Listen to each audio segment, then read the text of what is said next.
Les damos la bienvenida a la presentación editorial de Uncle Bill, de Bernardo Fernández Beff, editado por Sexto Piso y de reciente aparición. Aquí en el podio nos acompaña, que va a estar haciendo la presentación y los honores, el maestro Roberto Coria, escritor e investigador en literatura y cine fantástico.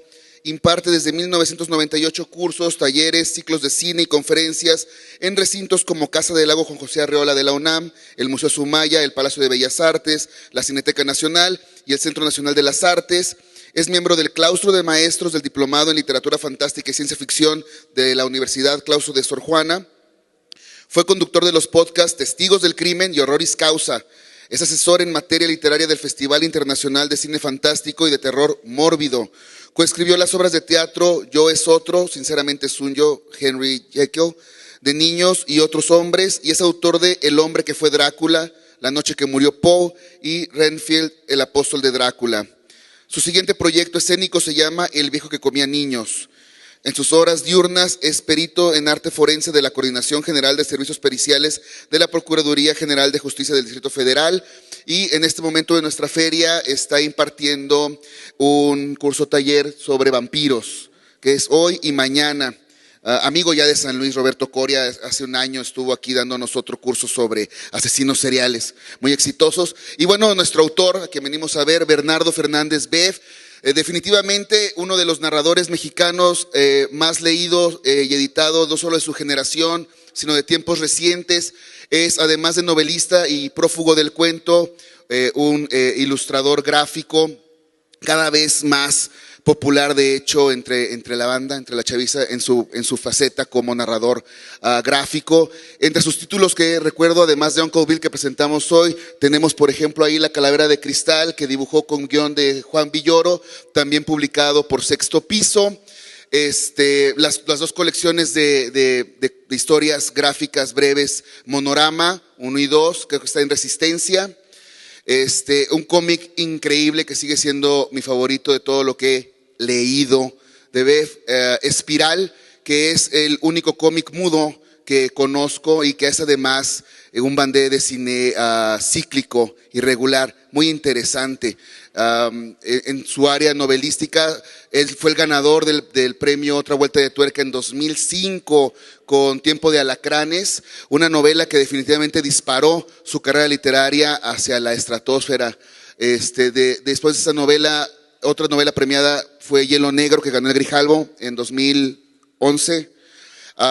Es el inicio de una serie de novelas que está ya continuada en una segunda parte, Cuello Blanco, protagonizados por la ex policía judicial, ahora detective Mijangos, una mujer de armas tomar, y probablemente después de Velasco Arán, Shaine, nuestro personaje de seriado policíaco más importante. Eso es solamente algo de lo que se puede decir de Beff, ¿no? Un autor maravilloso y además un gran y queridísimo amigo de San Luis, nuestro, ¿no? Que nos ha dado demasiado. Antes de empezar entonces con las palabras de Coria, yo quiero hablar un poco de Uncle Bill. Ya que por primera vez no soy yo el presentador, voy a hacer algo que nunca hago, que es hablar de una anécdota personal, en lugar de dedicarme de lleno al libro. Y sucede que en el verano de 2014 coincidió que Beff, Paco Hagenbeck y yo estábamos pasando por momentos extraños de nuestras vidas y de transformaciones personales, y todos acampamos en la sala de Beff durante varios días, tal vez semanas. Ya no recordamos realmente, eran tiempos tormentosos. No, eran muy divertidos. Y yo estaba ahí y fuimos testigos, Paco y yo, de los últimos trazos de lo que hoy ya es la novela Uncle Bill, que todos vienen a ver, la presentación. Beff, que ya no dibuja sentado sino parado, estaba oyendo Ministry mientras platicaba con nosotros y dibujando las últimas 3 páginas. Y es un proyecto que yo sí pude ver en distintas etapas de su construcción, que llevaría, no sé, ahora nos dirá Beff, pero creo que cuando menos 5 años conocí yo a Beff dibujando y enseñándome. Cada vez que iba a su casa me mostraba así como que la nueva carpeta, ¿no? Lo que iba avanzando de este proyecto, que cada vez que lo veía y ahora que lo veo ya en su conjunto y que lo puedo leer con como el producto terminado, termina siendo una especie de autobiografía sentimental que muchos de los que somos lectores y o escritores nos planteamos en algún momento de nuestra vida, cuando empezamos a pensar en nuestras influencias, que no necesariamente suelen ser influencias que se reconocen en nuestra escritura, pero sí nuestro modo de afrontar la literatura como forma de vida en cualquiera de sus bases. Esta novela, Uncle Bill, nos narra en parte esa historia de cómo Bernardo Fernández, un adolescente en 1994, descubre por una mera referencia en una revista de música el nombre de William Burroughs y comienza una expedición libresca que lo va a convertir en un obseso del personaje, del escritor, de su obra, en esa especie de relación que todos planteamos con nuestras mayores obsesiones, que es siempre de amor y odio, de atracción y repelús, ¿no? y rechazo hacia la figura de William Burroughs. Yo descubrí a Burroughs también en mi adolescencia, un poco después de la de Bev, no muy posterior, en la misma década, pero hacia el final, porque cuando tenía 16 o 17 años leí por primera vez On the Road, bueno, En el Camino, de Jack Kerouac. Que se volvió para mí una novela fundamental de aquel momento de mi vida, y por supuesto que de Kerouac se llega a Burroughs forzosamente, pero debo confesar que la primera vez que leí El almuerzo desnudo no lo disfruté para nada, no lo entendía, tuve que crecer y vivir, supongo, para realmente poder comprender a qué me enfrentaba. Pero en esa década me pasó algo muy similar a lo que le pasa al joven Bev que vemos dibujado en estas páginas, cuando descubre a alguien por el que va a apostar toda su carrera lectora. Y es que en los 90 existía una revista fundamental para mí, y me imagino que para algunas otras personas también, que se llamaba Complot Internacional, dirigida por Norma Lazo, y donde se juntaron un montón de escritores, por coincidencia, que son amigos además, que se convirtieron en mis obsesiones: Pepe Rojo, Alberto Chimal, Servín, Nayef Yevia y Bev, que era no solo el escritor que más me gustaba de los que estaban en esas páginas. Todavía hoy me acuerdo de la impresión que tuve al leer Wonderama o 7 finales para el fin del mundo hace como 20 años. Y es esa misma impresión que yo tuve leyendo al muchacho Bev, la que imagino que él tuvo sabiendo o conociendo quién era William Burroughs en esta aventura que nos va narrando. La novela como tal me parece también uno de los, odio esta palabra para hablar de literatura, ejercicios. Hay 2 palabras que odio: uno de los ejercicios más interesantes, o el autor juega con, detesto eso, pero vamos a decirlo de esa manera.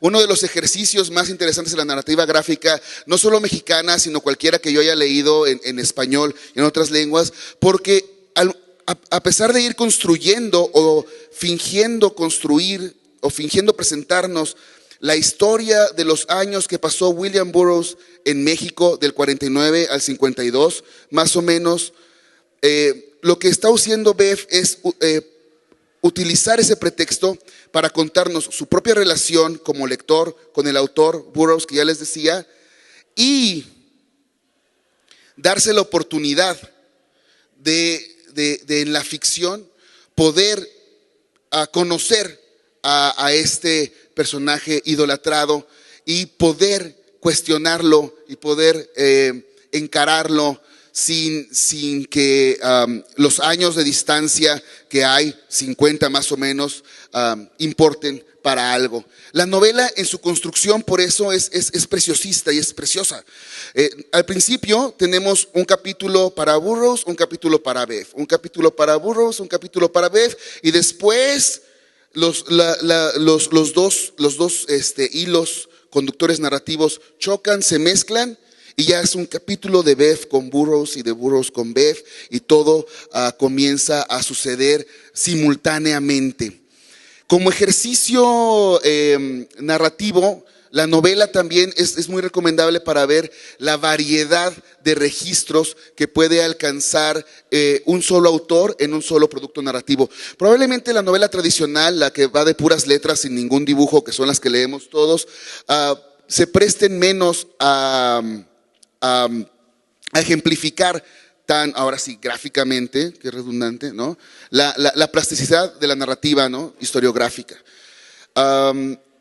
La narración puede ser muy tradicional en un momento y después nos ofrece grandes pasajes preciosísimos que me recordaban mucho a Espiral, ¿no? Son estos pasajes de silencio donde todo se va contando a partir del dibujo sin una palabra y luego llegamos a una sección que es todavía, me impresiona más porque está hecho a modo de viñetas como las de los funnies, los strips gringos como Familia.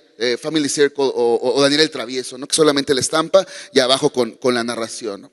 Y es como un muestrario de las posibilidades que propone esta misma narrativa. El dibujo de Bev, quien ya lo conoce, pues sigue siendo el mismo, cada vez más bello.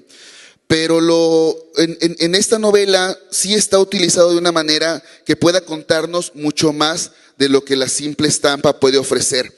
El capítulo en el que William Burroughs llega por fin a México, que es básicamente mudo, solamente hasta el final hay un diálogo, nos muestra en viñetas rapidísimas todo el escenario de lo que es la Ciudad de México en el momento, sin necesidad de tener que estarnos contando a la manera de la tragicomedia mexicana de José Agustín todo lo que está pasando, ¿no? En estampas vemos a Cantinflas, vemos al Flaco de Oro, vemos a Fidel Velázquez, a Siqueiros, a Frida, a la ciudad como es, a los pleitos, y uno pasándolo, repasándolo, buscándolo, deteniéndose por minutos en cada uno de los cuadros, obtiene una verdadera imagen de lo que era la ciudad extraña, caótica, extraplanetaria, diría la novela gráfica, a la que llega Burroughs huyendo de la ley norteamericana.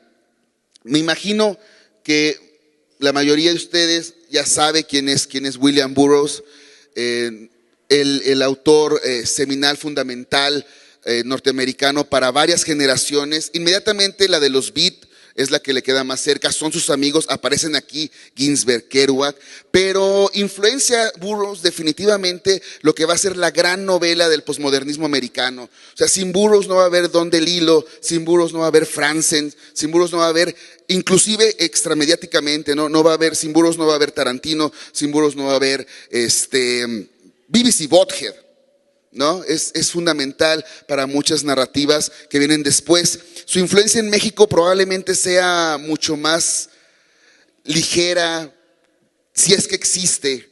Tal vez los narradores de lo que fue el realismo sucio de los 90, ¿no? Fadanelis o esta gente podrá decir más eficientemente que Burroughs lo influenció. Y Bev. La influencia de Burroughs en la narrativa de Bev tal vez no esté en la crudeza, tal vez no esté en el exceso, pero sí está en el atrevimiento. La primera novela que publica Burroughs, que se llamaba Yonki, que la publica con el seudónimo de William Lee, es un primer ejemplo de esta especie de autoficción que ahora está tan de moda en la literatura, sobre todo en español, y que es la misma que en ejemplos como Uncle Bill o como otros medios donde hemos tenido oportunidad de leer a Bev, aprendemos. Bev es parte de su propia literatura como persona y seguramente eso es algo que sí ha tomado de Burroughs y que es probablemente lo más importante que nos deja Burroughs como creador, como literato. Yo no iba a hablar mucho, nada más iba a presentar a Bev y me clavé. Entonces vamos a darle la palabra a Maestro Coria para que ahora sí haga todos los honores de la novela. Muchísimas gracias. Digo, esta fue una presentación, una introducción maravillosa que hiciste, querido. La verdad, creo que vendiste muy bien el espíritu de la novela. Sexto Piso debe estarte completamente agradecido porque lo vendiste estupendamente. Sí, ¿verdad? Sería una manera de agradecer. Buenas noches a todos ustedes. Gracias por acompañarnos en esta Feria del Libro de San Luis Potosí. Muchísimas gracias. A mí me honra muchísimo la oportunidad de estar aquí acompañando a Bernardo Fernández, una persona que no solamente quiero a nivel personal, sino que admiro profundamente como un narrador. Yo veo en Uncle Bill uno de los trabajos más sólidos, más maduros de Bernardo Fernández Beff, un estupendo ejercicio de un contador de historias, de un narrador en plenitud de sus facultades, no solamente verbales, sino visuales, porque por ejemplo, lo que tú mencionas, José Reyes, es maravilloso encontrarte con toda una narrativa, con el estilo tan característico de Beff, en el cual puedes adivinar gestos, no sé, del pequeño Nemo, gestos de Calvin y Hobbes, y de repente que las viñetas se transformen en historieta, en imágenes arrancadas casi del New Yorker de Charles Adams. A mí fue lo que inmediatamente me evocó. Es completamente agradable. En este caso, estoy acompañando a una persona muy importante para mí. Yo me ufano, perdón, de conocer a la mayor parte de escritores mexicanos vivos que admiro, y tengo el doble gusto de llamar a la mayor parte de ellos amigos. Uno de ellos es Beff. En el caso que nos reúne esta tarde, ya prácticamente están a punto de salir los vampiros, así que tenemos que oír posteriormente. Hablar acerca de William Burroughs es de una… Beff nos está presentando un peregrinaje emocional, un recuento completamente íntegro de sus obsesiones, de sus inspiraciones. Yo creo que ahorita, respondiendo a lo que decía José R., él empata contigo en ese espíritu subversivo, provocador, propositivo, siempre ávido de encontrar nuevas maneras de sensibilizar, de escandalizar a las personas, como el buen arte debe ser. El buen arte debe de ser capaz de remover conciencias. Y Beff nos propone a través de su texto esta búsqueda. Yo quisiera que tuviéramos un diálogo más que fuera una sesión de halagos, erudita, plática entre intelectuales. Básicamente, ¿qué fue lo que y lo dejas muy claro para quien lea el texto, pero qué fue lo que al joven Bernardo Fernández le removió cuando se encontró por primera vez con la narrativa de Burroughs? Gracias José R., Roberto, gracias por estar aquí, a todos ustedes, y por recibirme aquí en San Luis con la generosidad de siempre.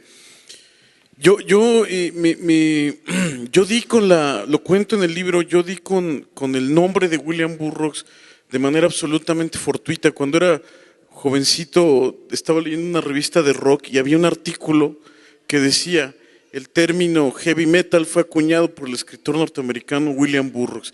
Y yo, que soy metalero de corazón y de hueso colorado, cuando leí eso me intrigó mucho. Pues, ¿quién es el escritor norteamericano William Burroughs?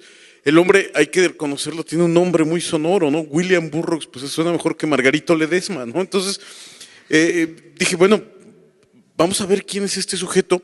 Estoy hablando de 1989-90, cuando voy a la librería, resulta que los libros de Burroughs están descatalogados, o sea, no hay libros de William Burroughs, ni era fácil de conseguir. Yo tardé casi 4 años en dar con el almuerzo desnudo. En la biblioteca de la universidad donde yo estudié, de la Iberoamericana, había un par de libros, pero textos menores, un libro de entrevistas en la BBC y alguna cosa más, pero por ahí conseguí el libro de Exterminador, que es un libro de cuentos, pero no era fácil de conseguir, un material muy elusivo.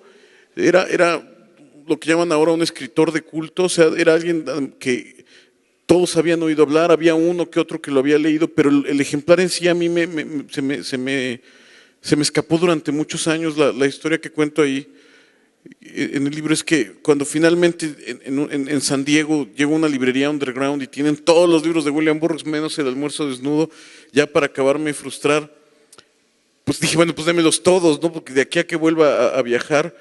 Y ahí me gasté todo mi presupuesto, y me acuerdo que a las 2 horas pasé por ahí mismo y entonces aparece el dueño. Yo se lo había comprado a la señora y aparece el esposo, era un matrimonio. Y él me dijo, mira, ¿te gusta William Burroughs? Tengo algo para ti. Yo pensé que me iba a ofrecer heroína, pero no, era me invita a la trastienda y ahí tenía una copia de la primera edición en norteamericana de Almuerzo Desnudo y me lo regaló, así me dijo, toma, te lo regalo, esto es algo que tienes que tener tú. Y de estas cosas que suceden, yo además, muchos años después me encontré exactamente la misma edición en una librería de viejo en la Ciudad de México, se la regalé a Alberto Chimal, que es mi amigo muy querido. Entonces ha sido, y esta es una de las muchas coincidencias que me empiezan a suceder alrededor de William Burroughs. Leo El Almuerzo Desnudo y me vuela la cabeza, yo creo que es un autor poderosísimo, de prosa poética muy extraña, y siempre lo hago el momento de enfatizar que no hay que haber leído a William Burroughs para disfrutar el cómic. O sea, en todo caso yo lo planteo como una invitación a conocer su trabajo, pero no hay ninguna referencia como obligada para entender nada. Este autor, digamos, el asunto y el gran disparador es leer el libro, o sea, conocer su trabajo y además enterarme que había vivido en la Ciudad de México, en el mismo barrio donde yo hice la primaria.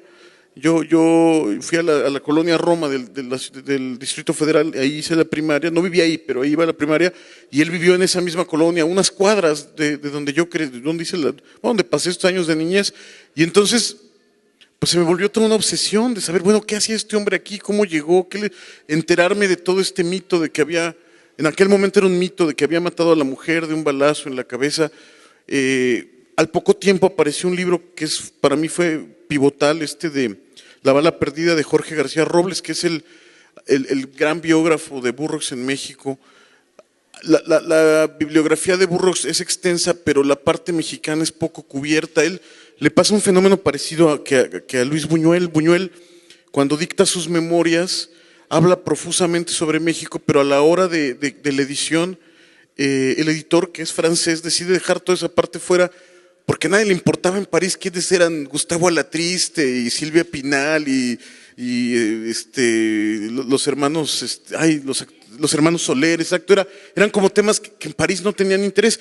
Pasa algo similar, a los gringos no les interesaba mayormente, o sea, digamos que está la anécdota del asesinato, pero todos los detalles se perdían un poco. Entonces fue para mí una labor no arqueológica, pero sí de mucha investigación. Yo tardé 5 años investigando bueno, desde que dibujé el primer cuadrito hasta que acabé dibujando e investigando. En medio hice otras muchas cosas, o sea, publiqué por lo menos un libro cada uno de estos años, pero para mí fue una labor muy extensa de investigación y sobre todo de ejecución, porque decía mi amigo Efrén Maldonado, el caricaturista, dice, bueno, pues es que cualquiera hace un buen dibujo, pero ya echarte 300 páginas ya estaba más complicado. Cuando acabé, que justo José Ramón estaba en mi casa, en mi estudio, el día que yo estaba dibujando mi última página y acabé pues exhausto y abismado, pero acabar una novela es algo muy complicado. Una novela escrita, cuando terminas, es como haber corrido un maratón, pero acabar una novela gráfica es como escalar una montaña, un pico alto. O sea, cuando terminas, ha sido una labor, volteas y no puedes creer todo lo que hiciste y que llegaste hasta ahí y acabas abismado, ¿no? Yo terminé exhausto pero feliz de haberle entrado a este proyecto. Yo originalmente iba a hacer un webcómic, quería publicar una página diaria, no sabía en qué me estaba metiendo. Descubrí que la estructura de la novela gráfica no funciona muy bien para la inmediatez del webcómic. Yo creo que si hubiera sabido la bronca en la que me estaba metiendo no le hubiera entrado, pero cuando ya volteé ya estaba metido hasta el cuello y no había marcha atrás. No, y fíjate, ahorita sobre lo que estabas comentando, yo veo el trabajo de un detective verdaderamente, porque no solamente estás escarbando en el pasado, estás haciendo a mí me gusta muchísimo que hay una bibliografía sobre la obra de Burroughs y de los autores que hablan sobre él al final del texto. Haces una verdadera investigación digna de un personaje de la novela negra que tanto te gusta y que tanto has estudiado. Llenas perfectamente espacios en blanco, les das una explicación, hay una historia conjetural en el fondo. A mí me gusta muchísimo cómo cuando él era en sus primeros años, cómo sus peones en Texas le dicen Mr. Burros. Es muy divertido. La especulación de la relación homosexual, bueno, que le fascinaba, pero la especulación con uno de sus peones es completamente verosímil, es posible 100% dadas sus inclinaciones. Pero, por ejemplo, pregunta, y es la sesión, ¿Por qué decidiste tomar al toro por los cuernos, hacer una novela gráfica, cuando tal vez algo menos agotador hubiera sido escribir en prosa? Porque ahorita me acuerdo, la parte del primer pasón de heroína, bueno, de los primeros pasones, que es completamente alucinante, me acuerdo mucho una parte de Hielo Negro, por ejemplo, esa narración continua, sin puntos ortográficos, que retrataba perfectamente todas las vivencias del personaje en el momento de ingerir ese santo grial de las metanfetaminas, el hielo negro. Y me puse a pensar, me recordó mucho este momento que resolviste en 2 viñetas maravillosas, lo que se resolvió en todo un capítulo dentro de la novela. ¿Por qué decidiste hacerlo así? Bueno, soy un apasionado de los cómics toda mi vida. Yo desde los 4 años dije, me quiero dedicar a hacer cómics. Cuando yo tenía 18 años no había condiciones, es más, cuando yo tenía 30 años no había condiciones en el país para publicar un libro como estos, como La Calavera de Cristal. Y yo, que he sido observador y parte de este medio, y además parte de un gremio de gente muy talentosa. Varios de mis colegas comiqueros están aquí acompañándonos esta noche. San Luis es una potencia comiquera. Yo tenía esta sensación, o tengo esta sensación de que en o sea, para que un medio pueda consolidarse en términos de madurez creativa, creo que hay que apostar al largo aliento. O sea, no se puede pensar en una cinematografía de puros cortometrajes, no se puede pensar como en una literatura de solo cuento, o sea, no porque no tengan valor el formato breve, sino porque creo que los retos del largo aliento son complejos e implican una serie de compromisos y de retos creativos que hay que resolver, y que en esa ruta se alcanza una madurez creativa. Entonces, yo creo estoy convencido, hay mucho talento en este país, pero no tenemos suficientes novelas gráficas en el sentido que las entiendo, o sea, de contar una historia digna de un libro con esta ambición, combinando palabras e imágenes. Entonces yo quería hacer la novela gráfica que a mí me hubiera gustado leer. Entonces fue un reto para mí. Yo soy o sea, yo tengo hace nada, ayer o antier en Facebook, un amigo muy querido decía que le había gustado mucho mi libro, y alguien a quien no conozco puso, sí, pero el dibujo es horrible, ¿no? Y entonces yo creo, claro, pues sí lo es, pero hay muchos mejores dibujantes que yo, pero muy pocos que hacen un proyecto de este tamaño. Mi ambición, o sea, no era hacer el dibujo más espectacular, yo lo que quería era contarla de la mejor manera, y era un reto. O sea, yo cuando empecé a hacer esto, ya cuando iba bastante avanzado, dije, es que mis referentes pues no eran Memín Pinguín ni el Simón Simonazo, ¿no? Yo lo que quería hacer era Maus, ¿no? O sea, me interesaba hacer una novela de estas que tuviera esta ambición de la recuperación histórica, la autoficción, que echar mano de estos recursos. Tengo un amigo en España, Rafa Marín, que dice, es el momento de contar historias que no se cuentan en los cómics con los recursos que solo tienen los cómics. Ahorita que decías de la autoficción y del asunto de cómo cuentas, la manera en la que escribes el libro, yo tenía como referente Santa Evita de Tomás Eloy Martínez, por ejemplo. Tenía muy presente como referente de la autoficción del autor que está hablando de cómo está escribiendo el libro que estás leyendo, las circunstancias extrañas. Todo libro, la historia de la escritura o creación de todo libro en sí misma es una historia digna de contarse. Aleister Crowley, ¿no? Decía que el creador, que el artista es que empieza a ver las coincidencias del mundo y las hilvana. A mí me empezaron a pasar estas cosas raras, esto que les decía hace rato de las coincidencias. La más notable de ellas es que hay un capítulo que está contado en puras viñetas al estilo de The New Yorker, ¿no? Y yo justo pensaba, tienes muy buen ojo, porque yo pensaba en Charles Addams, creador de la familia Addams. La familia Addams originalmente eran cartones en el New Yorker, pero Charles Addams es muy difícil de copiar, ¿no? Entonces busqué otro dibujante que era más cercano a mi estilo, que se llama Peter Arno, solo para descubrir que todo el catálogo de Peter Arno estaba agotado, descatalogado. O sea, los libros no existen, ni siquiera en Amazon, son libros muy difíciles de encontrar.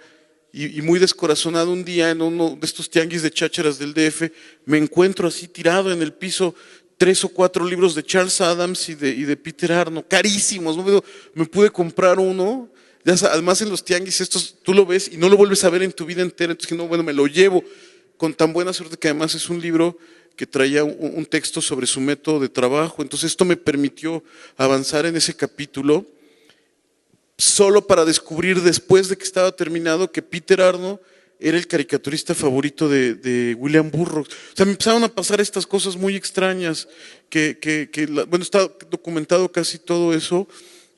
Me interesaba mucho además hay en la parte visual, que son las cosas que no puedes hacer, y quizá por esto es otra de las razones por la que lo dibujé y no lo escribí, es que está lleno de homenajes visuales, o sea, por todos lados hay lo que llaman huevos de Pascua, para el entendido que los encuentra, un montón de guiños a los lectores de todo tipo, o sea, desde una alusión a Van Gogh. Mi cuadro favorito del cómic es cuando llega al hotel de paso y es exactamente el cuarto este cuadro famoso de Van Gogh, pero aparecen, por ejemplo, por el cómic, o sea, desfila lo mismo Dick Tracy, que Borola Burrón, aparece Archie Torombolo fumando marihuana, o sea, Popeye, es decir, está lleno de estas cosas y atrás está lleno de mensajitos y cosas pequeños guiños visuales que a mí me interesaba como rescatar, que no lo puedes hacer en lo escrito. Yo creo que yo soy muy afortunado de poderme dedicar a escribir, es un gran privilegio poder dibujar, pero cuando tengo mejor suerte, los combino y hago cómics, y de verdad creo que es un privilegio. Y por ejemplo, algo que mencionaba José Ra, lo de hilvanar historias, esa secuencia ese capítulo donde está hablando de la llegada de Burroughs a México, cómo nos narra perfectamente en viñetas. Te faltó mencionar a Tintán, pues digo, yo porque soy fan declarado de Tintán, pero hay una parte cuando hablas acerca de Burroughs en Lecumberri, de esos espacios en blanco, completamente factible que se haya cruzado en algún momento con Ramón Mercader, el asesino de León Trotsky, o con Goyo Cárdenas, el infame estrangulador de Tacuba. Sin duda. Pues es parte del ejercicio imaginativo, llenar los huecos en blanco. Sí. Yo por el periodo estaban justo en el tambo, no solo ellos, ahorita platicábamos, seguramente por ahí andaba José Revueltas, probablemente Valentín Campa fue su compañero en el tanque, entonces pues es muy divertida la elucubración, no hay manera de saberlo y ese es como parte del encanto. Ramón Mercader evidentemente hablaba inglés y francés, entiendo que Goyo Cárdenas aprendió idiomas en la cárcel, entonces no es poco factible que se hayan cruzado, que hayan hablado, que hayan compartido algo y el cruce de estos personajes pues resulta, hay un término en inglés, mind boggling, ¿no? O sea, te vuela la cabeza pensar que se hayan cruzado en el patio Ramón Mercader y William Burroughs. Sí. Pero en esta parte de la elucubración con la que llenas, ¿no? Con tu imaginación, lo que pudo haber pasado, en donde más te dedicas a eso es precisamente en introducir a quien va a ser el otro gran personaje de la novela después de Burroughs y de Beff, que es Macharnudo. Y estaría chido que platicaras toda esa parte. Lo comento brevemente. El abogado de Burroughs en México fue Bernabé Jurado, que es el legendario rey de los abogados transas. El Güero Telles, que es el decano de la Nota Roja en México, fue el que lo bautizó como el abogángster y el abogado del diablo. Era un tipo, la anécdota más famosa de Bernabé Jurado que viene aquí es que había un caso en el que la evidencia incriminatoria era un cheque sin fondos, y entonces llegó al juzgado y dijo, a ver, déjame ver el cheque, préstame el expediente. Le pasan el folder y se come el cheque, o sea, se tragó el cheque y al no haber evidencia su cliente salió libre, así se las gastaba Bernabé Jurado. El asunto es que Bernabé Jurado era aficionado a los toros, esto lo remite García Robles. Y mi abuelo, que se llamó Bernardo Fernández, yo igual que él, y que firmaba como Macharnudo, fue cronista taurino durante más de 60 años, fue el fundador del Esto, el último de los fundadores del Esto en morir, fue cronista taurino. Entonces, yo me acuerdo, siendo todavía muy joven, haber llegado con mi abuelo, que además es un tipo de una memoria prodigiosa fotográfica, y decirle, oye abuelo, ¿tú conociste a Bernabé Jurado? Y me dijo, sí, claro, fue muy amigo mío. Y entonces la segunda pregunta, ¿no? ¿Y te acuerdas de aquel gringo que mató a su esposa? Y de inmediato pues, tenía una cara muy peculiar cuando negaba los hechos y decía, no, hijo, no me acuerdo, no me acuerdo. Pues bueno, esto fue en los 90, mi abuelo murió en el 2005 y cuando muere, bueno, cada uno de los nietos se quedó con algo de él. Yo pedí quedarme con su pasaporte, mi abuelo fue un gran viajero y yo he querido imitarlo y descubrí con gran sorpresa que mi abuelo tenía una entrada a Tánger en Marruecos exactamente en el mismo periodo que Burroughs está escribiendo El almuerzo desnudo.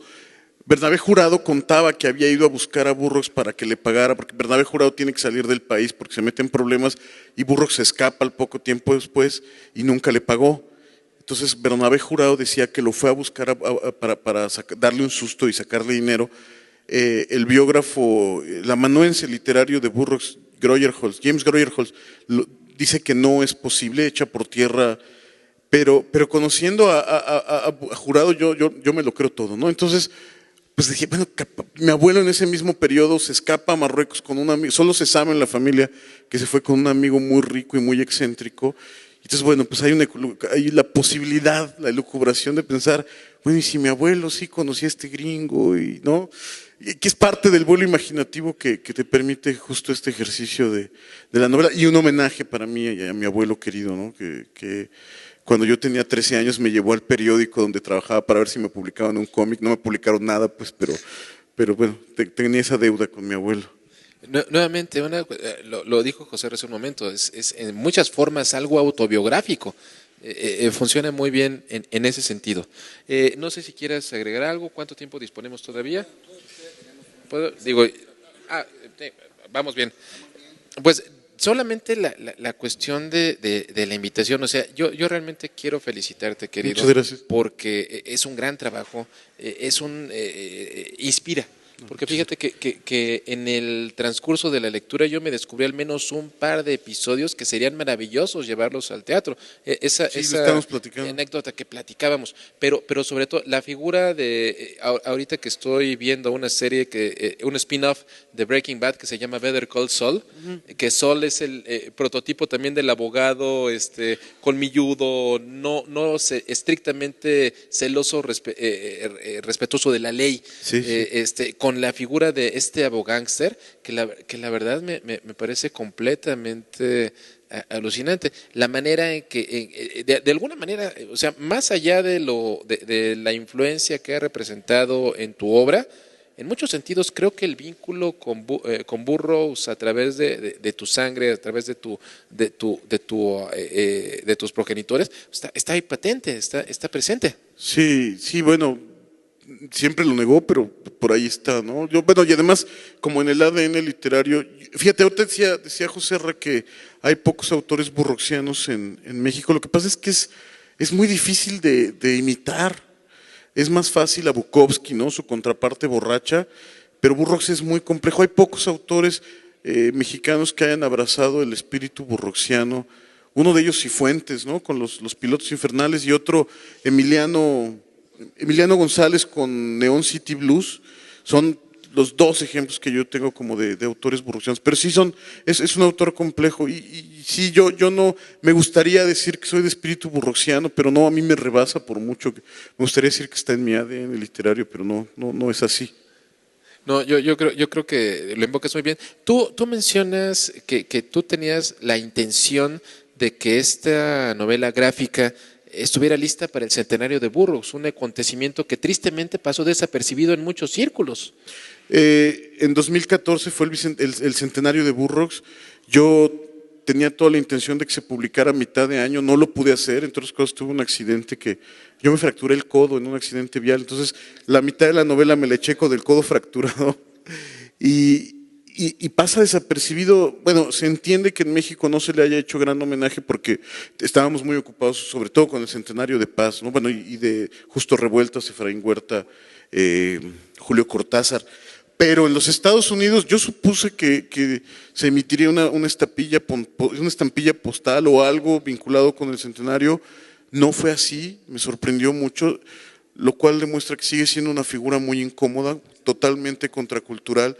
No se le hizo, hubo un congreso en la Universidad de Indiana en Bloomington, pero fuera de eso no hubo mayor celebración ni nada, pasó totalmente desapercibido, lo cual creo que le hubiera gustado a él saber que sigue levantando ámpulas 100 años. Sí, un apestado, un marginado permanente. ¿Tú crees que los verdaderos lectores de Burroughs, como de muchos autores, no han nacido? No, yo creo que sí, sí, lo que sí es que no era la gente de su generación, o sea, no puedo pensar en autor más asimétrico a Burroughs que Octavio Paz. O sea, Octavio Paz es un autor que sí es celebrado por su propia generación y la inmediata, y Burroughs tuvo que esperar otras dos para ser revalorado. Yo creo que estaba muy adelantado en términos estéticos y como de posición radical. O sea, él tuvo que esperar a que existiera el punk rock para que la gente empezara como a entender de qué estaba hablando. Pese a que aparece en la portada del Sgt. Pepper de los Beatles, es un autor que para la generación hippie es totalmente ajeno, ¿no? Tenían que llegar los punks para que hubiera un terreno fértil para las ideas y el espíritu de William Burroughs. Yo creo que sí, pero no fue su generación, fueron los nietos, la gente con la edad de sus nietos los que pudieron empezar a entenderlo, a intuirlo, a valorarlo. Grandioso. ¿Qué es lo que sigue, Bev? Pues, no quiero que nos adelantes ni vender secretos de Estado, No. pero ¿qué es lo que sigue? Ya dije, hiciste un libro muy maduro. Estoy haciendo la tercera parte de la serie policíaca de la detective Mijangos, con la cual cierra la trilogía y la precuela que ya está por ahí, y tengo planeado otra novela gráfica bastante más breve, de un tono más íntimo, sobre una cosa como de crecimiento, como de adolescentes, el momento en que te das cuenta que no eres como tus amiguitos del salón de clase, pero una cosa como muy sencillita, muy íntima, digamos, como un contrapeso a esta como, que para mí fue una superproducción, ¿no? Y en esas dos cosas ando. Y bueno, pues ahora me voy a pasar todo el año en la promoción del Uncle.ville. Pues creo que valdría la pena abrir el espacio para que ustedes quieran preguntarle algo directamente al autor. No sé si nos pueden ayudar. Bueno. ¿O todo quedó clarísimo? Ya.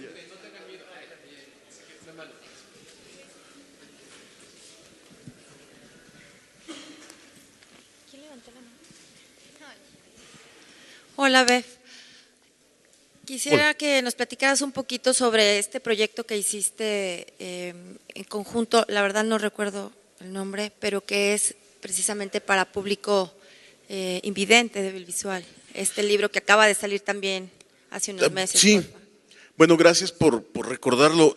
Sí, después de que acabé Uncle.ville, me invitó, tuve el honor de ser invitado por Nacional Monte de Piedad para hacer un cómic en braille.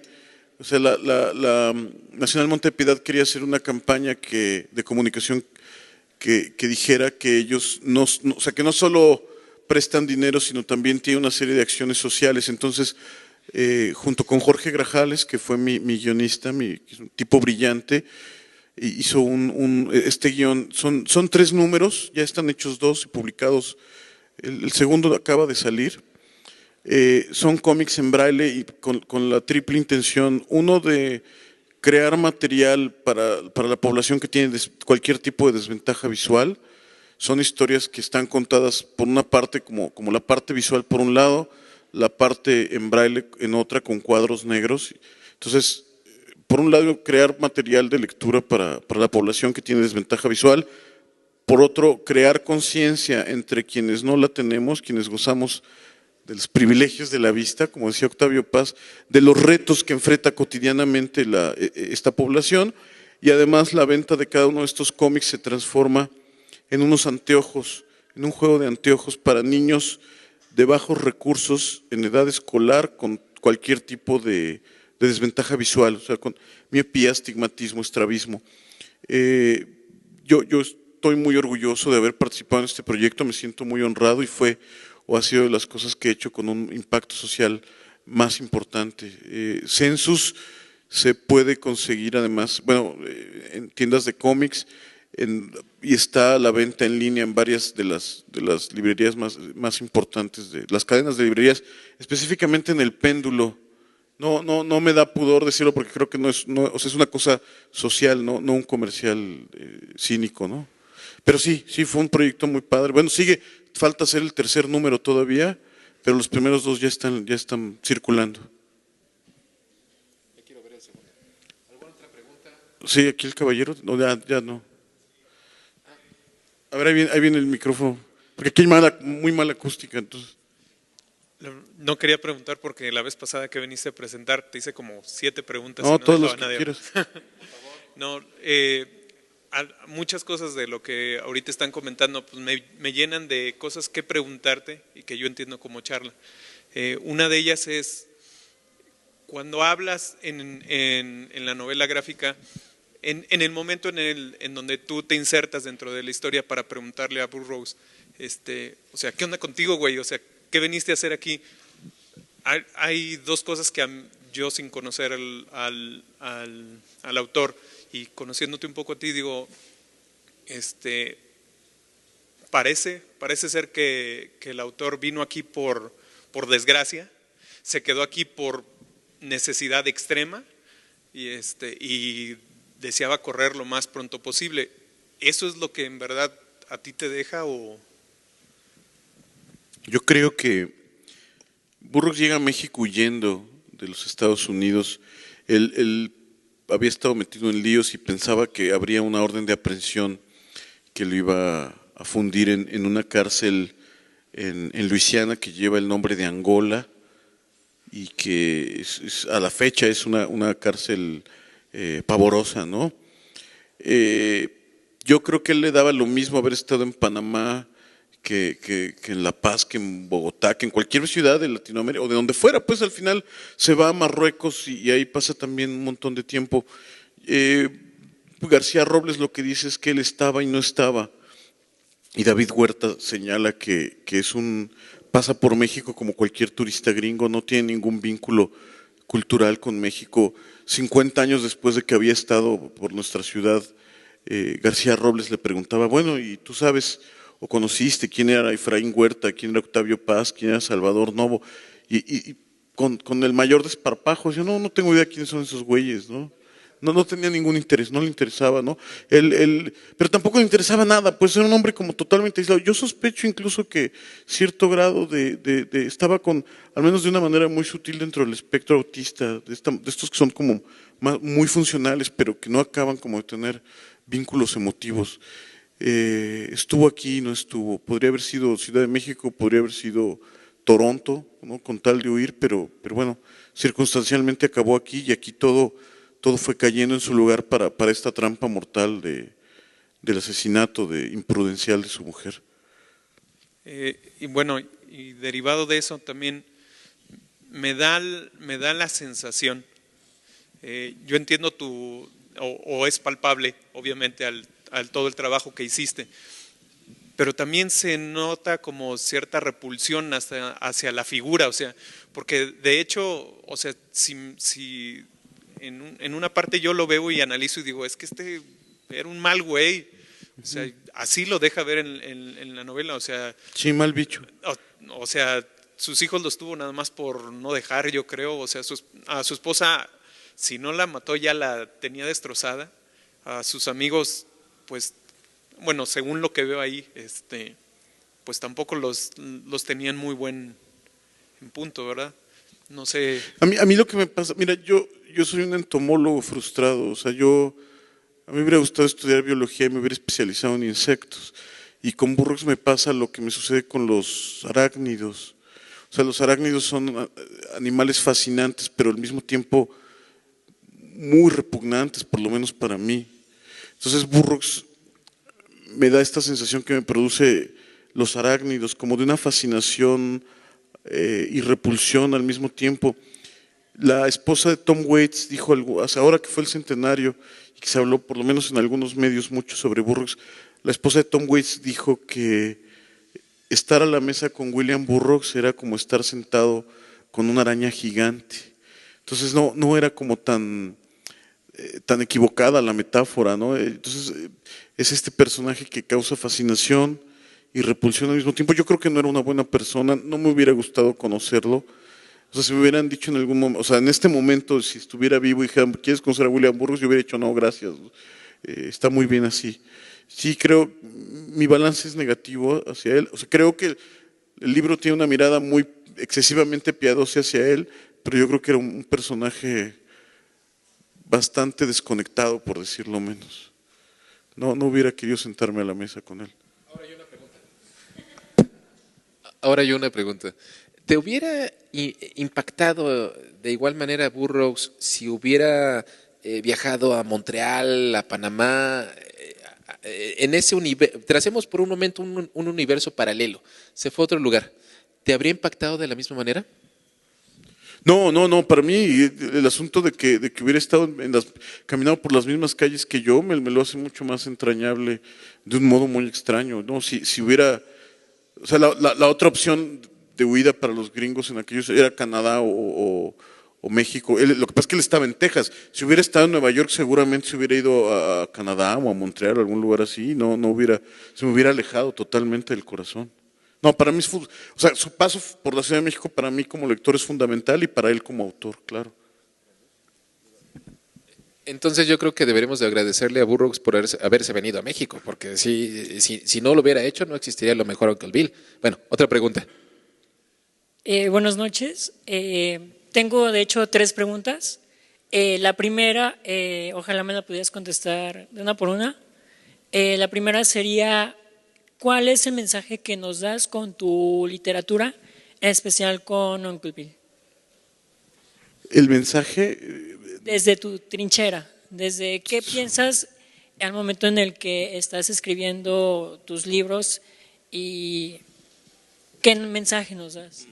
Híjole, yo no me atrevería a hablar de un mensaje deliberado, creo que es algo que deriva el lector, pero si yo pudiera emitir un mensaje sería hay que resistir, porque está muy cabrón, ¿no? Y eso que dice Roberto, hay que ser íntegro, hay que ser de una pieza, tener una sola cara. Sí, resistir. Esa sería una. Gracias. Y bueno, segunda pregunta, ¿cómo llamarías a bueno, si te dieran a elegir, ¿cómo llamarías a tu género literario? Mi género literario, bueno, es que he brincado de varios, ¿no? Yo he hecho cosas de ciencia ficción, policíaco. Este libro en concreto, creo que sería autoficción, biografía, diagonal, autoficción.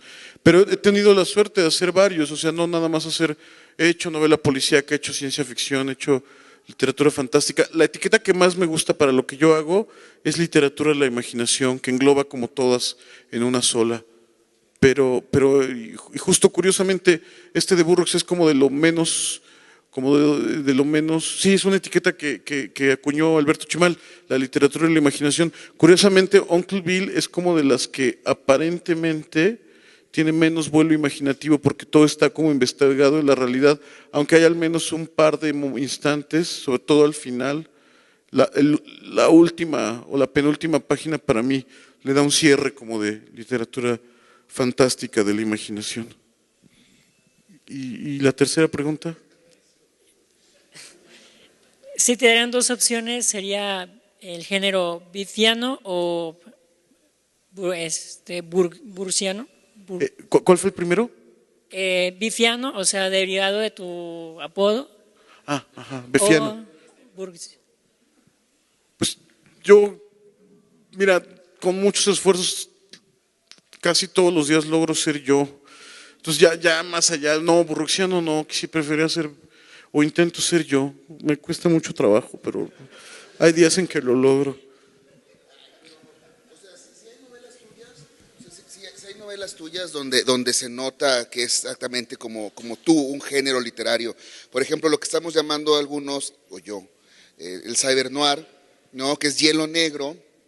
Bueno, también está como copiado de lo que decía Jaime, ¿no? Pero es ahí así como que ya la suma compleja de lo que ofreces como imaginador, ¿no? Hielo negro es exactamente las características que tendría el cóctel Molotov, Bev, ¿no? Está la descripción que proviene del conocimiento gráfico, la velocidad de la narración, las influencias que van del cine al cómic de superhéroes, a las caricaturas, a la literatura de alta y larga tradición. O sea, sí hay, tampoco es así como, ay no. De modesto.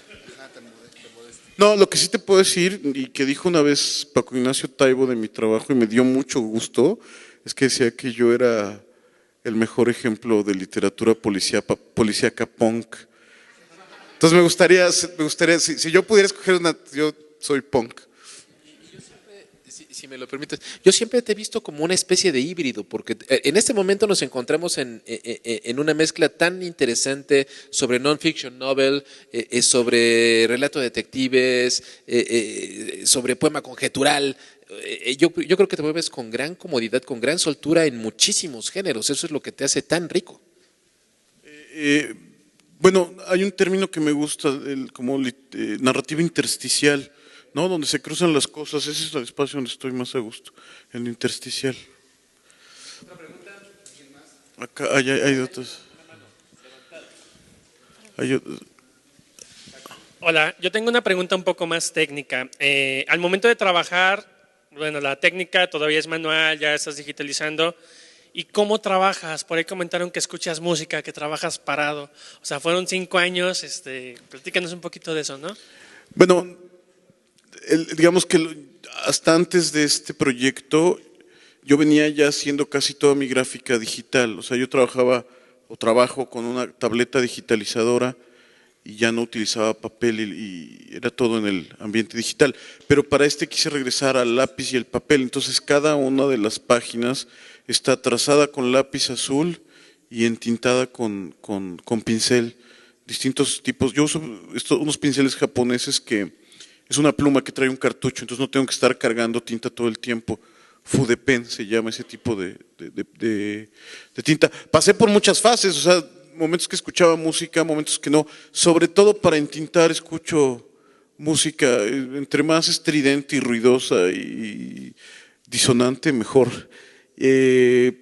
Trabajé mucho de noche, no es buena idea porque te vas quedando más miope, pero no, estaba mi hija chiquita y yo tenía un montón de cosas, dar clases, estaba haciendo otros libros, entonces esto lo dejaba como fui un dibujante nocturno para el Uncle Bill, todo, cada uno de estos, no hay nada, lo único que está digital del libro son estas tramas de puntos, porque ya no se consiguen, o sea, ya no las venden, si no también las hubiera metido, sí, eran de estas Cipatón y Mecanorma, ya no se consiguen estas tramas, si no lo hubiera metido también a mano. Entonces, pues los originales son como 5 o 6 cuadernos de dibujo que se iban apilando en mi estudio al final bueno, mientras iba avanzando. Sí, un tiempo pero un tiempo estuve trabajando en un respirador de estos que trabajas de pie. Al final no me acomodé del todo y volví a sentarme, pero sí, la última parte, los últimos 30 páginas las hice de pie. Sí, básicamente. Sí. Sí. ¿Qué tal, Bev? Yo tengo una pregunta más en cuanto a todos los géneros que has manejado. O sea, bueno, yo te conocí como más con la onda de monograma. Con el que empezaste a hacer también humor con Cielo es mi marido, empezaste a hacer también un poquito infantil con la última que fue Bajo la Máscara, que algunas de esas, no sé, ¿te gusta la participación también con Patricio Beteo? Y con lo de Hielo Negro, además de todo eso, con la mezcla que has hecho también con las novelas gráficas, en donde usas tu estilo, que más que invitan, para mí era más como infantil, ¿no? Y ahorita con Uncle Bill, es eso, ¿no? Es la mezcla de el dibujo, tu estilo infantil, con la trama y con todo esto, ¿no? Mezclar con todos estos géneros. ¿Qué sigue? ¿Qué género falta? ¿Qué género o sea, te hace falta a ti o que encuentras más difícil como reto? La literatura infantil. Yo tengo un par de álbumes para niños, pero no he quedado contento del todo. Tengo el reto de hacer un libro para niños chiquitos, un buen libro incluso coqueteo con la idea de hacer un cómic infantil deliberadamente así para niños chiquititos. Creo que se hacen pocos cómics para niños ahora y me gustaría hacer uno así pensado para chamaquitos de de 6 años o menos. Eso es un pendiente que tengo. Y un libro infantil que me deje contento a mí. Tengo publicados como 3 o 4, pero todavía no he hecho el que diga yo, esto era lo que quería hacer. Y en el caso, por ejemplo, de Espiral, que fue una novela, bueno, un libro mudo, bueno, yo a mí personal es muy difícil hacerlo, o sea, te llevó, ¿qué tanto te llevó seleccionar todo eso para ese material? Espiral, que es este proyecto, este cómic que está contado sin diálogos, es pura acción. Tardé como 3 o 4 años como pensándolo, finalmente el hacerlo me tardé como 1 año dibujándolo, un poquito menos de 1 año. Y lo lamento mucho que cuando se publicó en Alfaguara, es una historia muy triste para mí porque yo le entregué el archivo de impresión listo a la editora y lo único que tenía que hacer era poner en la portada el logo de Alfaguara y fue lo único que no hizo. Y entonces salió sin logo, ¿no? Parecía que era una edición de autor, eso por un lado, y por el otro Alfaguara no supo qué hacer con el libro. O sea, en el momento en que se publicó todavía no había más novelas gráficas en editoriales de ese tipo, entonces lo quisieron manejar como libro infantil, pero no era un libro infantil y tampoco sabían muy bien qué hacer con los cómics y entonces se diluyó ahí en la mesa de novedades. Yo espero que se rescate en algún momento porque le tengo mucho cariño y bueno, pues eso fue un reto. Para mí los cómics más complejos son estos que se pueden contar con puras palabras, hay toda una semántica de la imagen que a mí me interesa y hay pocos ejemplos porque es muy difícil. Ahora es justo Sexto Piso acaba de recuperar en una edición mexicana El Sistema, The System, que es una novela gráfica también con puros sin diálogos de Peter Cooper, que era una de mis inspiraciones para Espiral. De hecho, Peter Cooper me hizo la cuarta de forros en Espiral. Peter Cooper y Hunt Emerson, ¿no? Dos dibujantes gringo e inglés que admiro mucho. Hunt Emerson se aventó la punta de decir que soy uno de los mejores caricaturistas que conoce y yo me sentí muy orgulloso. Pero, o sea, todo el mundo estaba muy contento, pero la editorial no supo qué hacer con él y de verdad lo lamento. Ojalá se pueda recuperar. Y ya nada más la última.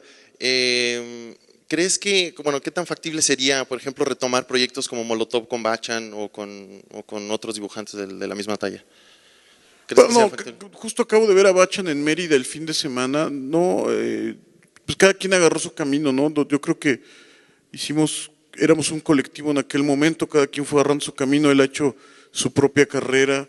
Hicimos una novela, lo último que hicimos juntos fue una novela gráfica que se llama Perros Muertos, una novela medio cyberpunk que desgraciadamente se publicó en una editorial muy chiquita en Gamers, ¿no? En la revista Gamers. ¿Cómo? Se publicó en Gamers, en la revista. Sí, o sea, originalmente se publicaba por capítulos en Gamers y luego se recuperó en un librito con una editorial que no tuvo ninguna. Caligrama. Exacto. Es que era muy pequeñita y no tenía distribución. Y no, yo creo que ya él anda como en un asunto como muy por su lado y yo por el mío. Quizá alguna vez pudiéramos juntarnos a hacer algo, pero yo creo que ya cada quien agarró. Es como como Johnny Marr y Morrissey, ¿no? Que cada quien agarró su patín por su lado. Tenemos muy buena relación, somos buenos amigos, pero no, yo creo que veo muy difícil que volvamos a colaborar tan estrechamente como hicimos durante muchos años. Yo creo que yo aprendí todo lo que sé de dibujo, que no es mucho, se lo aprendí a él y él siempre ha dicho y me da mucho gusto que lo que aprendió de escritura y de storytelling me lo aprendió a mí. Entonces fue una relación simbiótica muy provechosa durante muchos años. Pero no, yo sí veo muy difícil que. Ojalá hubiera posibilidad. Ok, no, muchas gracias. Gracias. Y pues, con eso terminamos.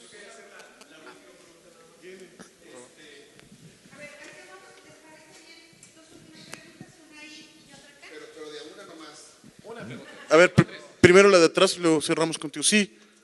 Bueno, antes que nada, un placer verte por aquí, Bev. Muchas gracias. Te vi recientemente en la televisión, pensé que estaban haciendo un análisis cinematográfico, de pronto me doy cuenta que estaban analizando tu libro. Fue una delicia, la verdad, lo que escuché, lo que vi. Mira, yo ahorita vuelo de pájaro, acabo de regalarle a mi hijo el libro. Me parece que es una artesanía, es un privilegio lo que haces porque cada vez el trabajo tradicional se ve menos. y creo que tu trabajo sigue teniendo esa bondad, ¿no? Ese valor agregado que es digno de reconocerse. Y bueno, mi pregunta es un tanto cuanto morbosa, pero necesaria, y va en el sentido de conocer cuál ha sido el impacto que ha tenido tu libro en la comunidad de comiqueros, porque luego no te da ni siquiera margen de maniobra a conocer, a tener el beneficio de la duda del impacto que pueda tener tu publicación. Me parece que es un vicio muy arraigado en este país y que de poco ayuda a la gente que pues, nos dedicamos a esto, ¿no? En ese sentido va mi pregunta y un gusto verte aquí en San Luis, Bef. Muchas gracias. Sabes que es un poco raro porque siento que el trabajo que yo hago no tiene mucha resonancia hacia el mundo de los cómics, sino más bien hacia afuera de él, siempre hago un poco medio en broma, medio en serio, digo que yo hago cómics para la gente que no lee cómics. O sea, he tenido 8 presentaciones de Uncle Bill y la comunidad comiquera viene muy poco a mis cosas, viene como justo como el público lector. No me invitan a la mole y estas cosas, por ejemplo, ¿no? Lo cual está bien, o sea, creo que está bien, porque de repente me frustraba y la mamá de mi hija me decía, pues no te claves, o sea, no me imagino como a Charles Burns o Spiegelman yendo a la Comic Con de San Diego, ¿no? Son como públicos diferentes. O sea, mis colegas les ha gustado, ¿no? En general, mis colegas como cercanos, pero el público el público hardcore, vicioso de los cómics, se acerca poco a mí, en general a mi trabajo, ¿no? Lo cual no me parece mal, o sea, yo creo que hay espacios y cómics como justo para esto, para el Festo, la Mole, este tipo de espacios, y yo hago una cosa como más justo como para ferias de libro, ¿no?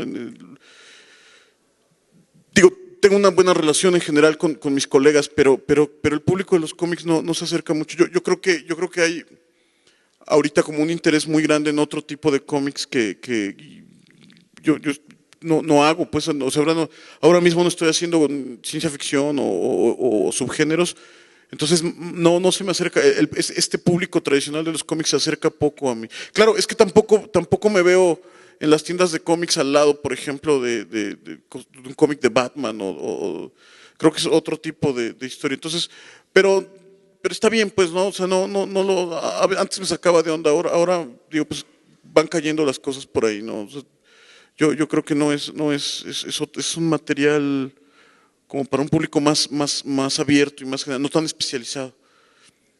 Digo, me encantaría, espero, si algún día me invitan a una de esas cosas, pues iría gustoso, pero no me invitan. O sea, como que estoy muy fuera del radar de los fans de cómics, así hardcore. No, aquí me quieren más en San Luis.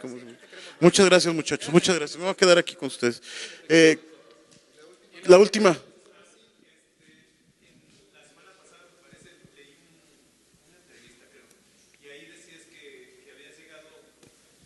Que no era tu intención aparecer en la novela gráfica, que al final llegaste ahí. Pero ahorita que estaban presentando el libro y hablando de Hielo Negro y sobre todo de Cuello Blanco, que es de lo que va mi pregunta concisa, es que cuando estaba leyendo Uncle Bill, empecé a notar esas cosas que dices, ese fanservice que dices, ay, esto va de aquí, esta es la famosa foto que todo el mundo sale, donde está la señora o chica caminando y están 3 monos chiflándole, ¿no? Pero en Cuello Blanco, yo estaba leyendo un capítulo y dije, Bef le está echando muchas flores a este personaje. Y poco a poco fui viendo y dije, ¿qué le pasa? Creo que Bef es este personaje. Es el forense de Cuello. No, pero tú dices Leonardo. Sí, pero no como que seas completamente tú, pero como que tienes ciertos rasgos que dije, coquetea con eso. No. ¿Es algo así? No. O sea, yo soy un poco de todos mis personajes, pero ese que tú dices es el bajista de Mamá Pulpa, que es la banda de mi hermano y es mi amigo de toda la vida. Es muy famoso. Es que cuenta no puedo contar las anécdotas de Leonardo en público porque me muero de la vergüenza, pero es... A ver, lo voy a tratar de decir es que es sumamente obsceno y tendrán que disculpar, lo tengo que contar. Leonardo es bioquímico y es un geniecito, pero vive totalmente en otro mundo. Entonces un día nos dice, es súper, bueno, dice, es que dicen, dicen, güey, que cuando las viejas tienen hijos, güey, y ahí dijo una obscenidad que básicamente se refería a que la genitalia se agrandaba, ¿no? Pero lo dijo sumamente obsceno. Y entonces, yo, güey, pues lo quería averiguar, güey. Y entonces, pues me conseguí una novia que tenía un hijo, güey. Y entonces todos le preguntamos, ¿y qué, León? ¿Sí es cierto? No sé, güey, fue cesárea. Entonces lo tenía que tener en mis novelas. No, ya no puedo. Bueno, pues con esta risa está bien para ya terminar. A nombre de la Universidad Autónoma de San Luis Potosí y la 40ª Feria Nacional del Libro, les agradecemos la presencia en la presentación de Uncle Bill, de Editorial Sexto Piso. El libro está ahí a la venta y aquí está Bef para aprovechar la firma y pues invitarlos a que sigan en las actividades de este fin de semana de cierre de la Feria Nacional del Libro, que abre de 10 a 8, de 10 a 10. Sí.